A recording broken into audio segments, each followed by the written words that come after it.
Hi, my name is Kelly and I have been an open water competitive swimmer for 18 years and I have been a swim coach for 22 years. And today I'm going to talk to you about your fears and how to overcome your fears associated with the water and possibly in life in general. There's a couple things that we know for sure about fear, thanks to science. And that is if you can face your fear and if you can overcome your fear, then you are going to create new pathways in your mind. Okay? This is what we want. We want to create those new pathways and we want to find those new pathways and then we want to dive into those new pathways and use them to enhance our competitive spirit and our ability in the water, okay? A lot of people are terrified of the water. I'm talking to you. If you know someone who's terrified of the water, please send them this video. If you know someone who's just terrified in life, please send them this video, okay? Because you can take every single tip that I'm about to give you, you can apply it across the board in your life. If you have children with anxiety, take these tips, okay? This is very baby friendly, okay? We're all just big babies anyways, right? So our breath, going back to my original video, my first video, our breath is so important, okay? All the time. Take your time, do those deep breaths, focus on your diaphragm. Your breath tells your brain how to think. It's not the other way around. Sometimes we believe it's the other way around, where we have a thought, right? And then we start to panic, okay? But were you paying attention to your breath prior to that thought? I bet you that breath was getting a little more shallow, and I bet you the intensity and the rate of your breath was changing prior to your thought. I bet you there was a buildup to that thought that made you panic. That thought being like, I'm scared to get in the water, or I don't know what's going to happen when I do get in the water. Focusing on your breath when you get in the water is crucial. Focus on the strong, long, deep inhalations, deep exhalations. Use oxygen to biohack your mind, okay? We have genetics, we have genes that rely on oxygen to detox exclusively, okay? Use that mentality, okay? Use the power of the mind, suck in that oxygen, push out that negativity. Having a mantra, my mantra is I commit to my life. That's my mantra. When I jump in that cold water, that's what I say over and over and over again in my head on repeat until like I'm cool, like I'm chill in the water. I commit to my life. I commit to my life. I commit to my life. I love my life. I love my life. I love my life. These are my mantras, okay? When I'm literally submerging into that ice cold water, which might happen tonight. I have to check the tides. So, like I said, breathing tells your mind how to think, okay? So, control your thought with that breath work. That's why originally I said, get in the water and do your bobs. Just start doing your bobs. When you are in a state of peace on land, notice your breath. What is your breath like? It's easy, in and out. Maybe you even laugh, so there's some force there. I want you to use like a different type of force to control your fear here. Your breath is key. Your breath is the first step, okay? For anyone that's facing any type of fear, your breath is key. When you hold that breath, you're telling your brain there's an oxygen deprivation. There isn't a problem. And there is a problem when you hold your breath. Okay, there's an oxygen deprivation, like I just said. But we like to mask that. We like to mask that oxygen deprivation reality base and say, the shark is gonna get me. You know what I mean? Or that sturgeon, that huge sturgeon that they found that's bigger than a bus, that's gonna get me for sure. When I swim in that brackish water. So when I was doing my first competitive channel swim, I had a deep fear of sharks. You know, I swim in the Pacific Northwest, and my channel swim was in Hawaii. And I went and I sought out counseling for my mental health, because I was training by myself, open water, 5 miles a day. And I was terrified. I would see something and I would think for sure, or I didn't see something, you know, and I would think for sure, you know, something's going to get me. I'm so tasty. And I would brush my teeth really good before I would swim so I wouldn't be all stinky like a human. And I would slather on, you know, nasty reef killing sunblock so I would smell like something out of, you know, a toxic waste plant so I wouldn't smell like food, you know? And one of the things I learned in therapy, which was so crucial for me, was that we associate our trauma, our past trauma, with our new fear. We project it. We think that trauma that we experienced in our life, you know, a while ago that we thought we got over, you know, we literally take that intensity and we can even magnify it, make it bigger than it is, right? Because that's what we do with trauma. And then we plop it right on top of that shark head, you know? And we say, when I get in the water, that terrible thing, that terrible experience that I had is going to happen again. And you know what? It's for sure not going to happen again. So dealing with that past trauma and dealing with those other issues really need to happen if you are a fear-based swimmer and if you have fear in your life in general. Once I was able to take that boulder of trauma that I had in my life and shrink it,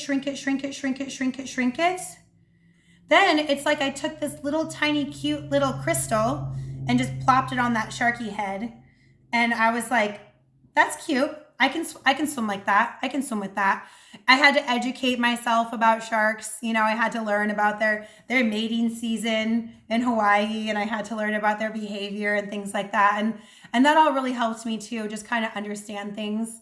I learned a lot of what I'm about to tell you right now because I'm a therapist, and I learned this when I was taking my training to work with Vietnam vets with PTSD. As a body worker, as a massage therapist, I'm going to put my hands, you know, around that neck, right, for that victim of PTSD, that Vietnam victim. And we really had to get a lot of training in order to be able to touch people that suffer with those types of memories and that type of experience. For starters, I don't choke them out, right? It's like one hand at a time, you know, the other hand's like over here. But the interesting thing that I learned during that training is the relationship between our kidneys and our brain. The physical relationship between our kidneys and our brain, okay? So our kidneys, when they're vulnerable, sit in our lumbar spine, nice and low, where there's no rib cage to protect them from the saber-toothed tiger, you know, that's going to grab me by the back and like spin me around, right? So when we have shortened breath because we are anticipating our panic, when we have that negative self-talk that tells us you should be afraid of the water because you don't know how to swim and people drown all the time, right? When we have this negative self-talk, or anything, even that competitive athlete who, when you're walking down to the beach and you feel like you want to barf, your kidneys fly up into your rib cage where they are protected physically by your ribs. Our brain senses that relationship and says, whoa, kidneys, you are getting really close to me. You are closer than usual. And our adrenal glands sit on top of the kidneys, so that action of the kidneys rising up into our body squeezes out the adrenaline like a little sponge. And we get that cortisol, stress hormone, adrenaline rush, right? that you want to use, all right? We don't want to tax our kidneys. We don't want to tax our adrenals. I take adrenal cortex, Seeking Health. When I'm training, I take it on the regular, take it in the morning. When I quit coffee, I'm taking it frequently. I go back and forth with my coffee intake, okay?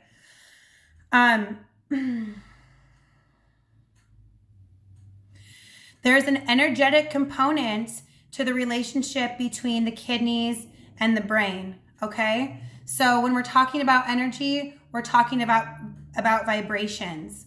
The vibration, when your kidneys are low in your body and your kidneys are vulnerable, the vibration between the kidneys and the brain is spaced out. It's like a stream, a gentle stream of water that's just flowing, and there's nice long bends that the energy can take its course, right? Because you're relaxed and you're chill. Every thought that goes through your mind, if it's like a challenging thought, you still have this curve of the energy of the vibration to take its course, right? When you get jacked up, when you get fearful, when you get panicky, when you get anxiety, when you get that adrenaline rush and your kidneys are jacked up actually in your body, okay, that vibration just gets shortened and it gets okay? And you think you're good, you have a nice thought, and then you hit that corner, right? And you're like, crap, right? And you get stuck. You get stuck in that corner of that vibration, okay? I know I'm talking about some woo-woo stuff here. Guess what? I'm a little woo-woo, okay? Take that deep breath and use your physical body. You are an athlete. You are an aspiring athlete, okay? Use your physical breath to push your kidneys down in your body where they want to be. You want your kidneys to be low in your body, and you don't want to squeeze out that adrenaline. That posterior pelvic tilt that I'm talking about with your advanced body positioning technique creates a really nice slide for your kidneys just to sloop down, okay? If you have that overachieved lumbar spine where you're just like really curved, you know what I mean? That is gonna hold your kidneys up in your thoracic cavity, in your rib cage, where they're so warm and cuddly, right? Up inside where all the rest of your organs are, nice and crowded, smashing that vibration into your brain, telling you to panic, okay? Get some heat. Before your races, athletes, swimmers, before your races, put heat pads on your low back. I really like, bladders, like hot water bottles. I love, a nice soft hot water bladder, like a Fomentech bag or whatever, Keep it warm, keep it insulated before your races. Put that, work with that posterior pelvic tilt. Talk to your body. Tell your kidneys, it's okay. You can rest, okay? When I do my marathon swim, that's gonna take me 3 hours, that's when I'm gonna call upon you to come up and pump some adrenaline back into my system. But not right now, while I'm standing on the beach with all these other people who are about to panic also. Use your diaphragm, use your breath, push it down. If you don't have heat, use friction. Use your fists on your low back and get that friction. You can create heat, okay? Use the fire element. Call upon the fire element, okay? Call upon the volcano. Harness the lava, okay? Really push those kidneys down. It's really gonna affect the relationship. Use your visualization, okay? Visualize your kidneys resting low in your body, okay? I really wanted to come to you guys today, and I tried to come from kind of a vulnerable place. I took my SAMe this morning. That makes me really vulnerable. I have estrogen issues. I really hold on to my estrogen. It makes me super smart and super efficient and super strong. And I really wanted to dump a little bit of that for you guys today and show you a more vulnerable side. You don't have to be a fear-based swimmer. I've overcome so much trauma, and I hope that you can overcome your trauma and get in the water.